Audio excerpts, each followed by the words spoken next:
Hi,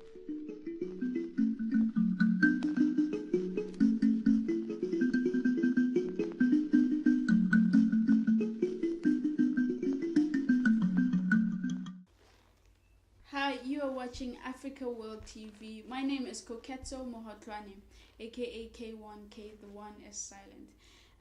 We are back on the Moses issue, and Mr. Abdul Yusuf here is here to talk to us about that.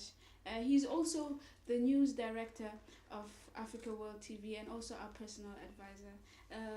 Mr. Abdul, thank you so much for being here today and to talk to us about this sensitive issue. Tell us about yourself.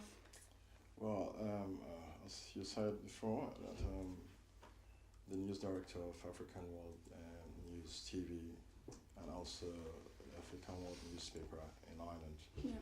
And well, basically that's me, and that's what I've been doing since the inception, since the start of the magazine itself, the newspaper itself. So that's me. Okay. Please tell us about this Moses situation. How has this affected you? Well, it has affected me a great deal in the sense that I'm sort of wondering that since this incident and since the verdict has been announced, no, I mean Africans are not saying anything. I mean, taking into consideration the African community, the huge community of Africans that we have in this country. Yeah. And we also have to also look into the areas where even the taxi drivers as well, the Africans, I mean, we have an awful lot of taxi drivers in Ireland, and no one is standing up to denounce the verdict. So perhaps I think they are quite happy with the verdict. So maybe that could be the reason why none of them is coming out to denounce it. They're probably happy with it. And we also have, well, I'm also thinking about the family itself. The family, we seem not to hear anything about them. Yeah. So this puts a big question mark to say, does Moses Ayanwole actually have family in this country?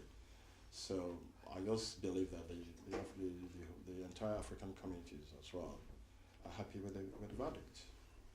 I think that as Africans, we immediately, when a man has died in the house, right. We immediately think about the family and how they are going to cope with this situation. That's and right. Just tell us, did you know Mr. Moses personally yourself? I actually don't know Mr. Moses, and I have never met him before. But then, it's one of those things when someone passes away, I mean, you tend to be more closer. You tend to sort of want to pay your last respect, especially in this kind of situation. Exactly, yeah. Was Moses a fellow Nigerian? Oh yeah, he is. He's a Nigerian. Even like I said, as the name implies, his family name, states that he's a Nigerian. He's a Nigerian. Yeah. I'm just concerned here with this whole situation. Does you guys have an embassy here in Ireland, and do they know about these things that are happening to your people, and are they doing something about it? I should say, yeah, they definitely know, because it's, I mean, we have a foreign mission here, and one wonders and ponders what really their work is in this country. And you see, I must not forget to say here again that there is a sense of patriotism predicated on the entire efforts of any sovereign nation to protect its citizens, at home or abroad. And it's an overt contract. Yeah. And if the sovereign nation itself reneges on this, then the contract is as good as dead. That's just what I have to say. Subsequently, the sovereign nation itself loses any right whatsoever to demand obedience and loyalty from a citizen. This is the basic fact that should sink into most heads of all Nigerian leaders at home and abroad. It's very sad that even the community itself, the Nigerian community itself, has not heard anything about what sort of role are the Nigerian mission here in Ireland taking. So we've not heard anything about it so far, as I'm concerned. That's a very strong point you've just pointed there.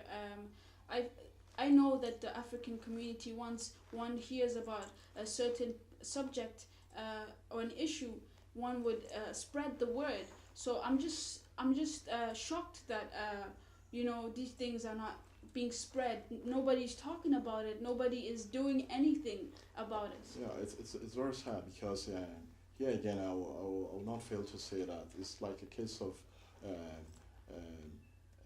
every man to himself and God for us all. I mean, that's just the way, just the simple way of describing it. So, no, they don't care, So, which it baffles quite a lot of, I mean, we've seen flocks of Nigerians coming in here to find out if we've heard anything about the recent what are the Nigerian embassy, the mission itself, the ambassador saying. We said, well, we've not heard anything whatsoever. Yeah. We've not received any news. Just on your side, sir, what do you think the African communities should do about this? What do you want them to do? What's the next step? Well, the only thing is that I know that quite a lot of some few good communities, especially from the African communities, are trying to converge at the General Post Office tomorrow, hopefully to try and make their voices heard. And the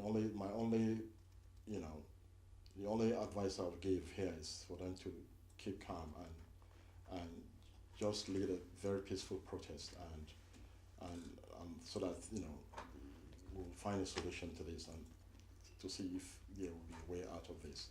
Because if this is not done, this protest to them, if this protest is not done, obviously the killings will continue. Because I mean we've had series of killings over the past and most of those found are always set free. So it's like it's getting to a stage now that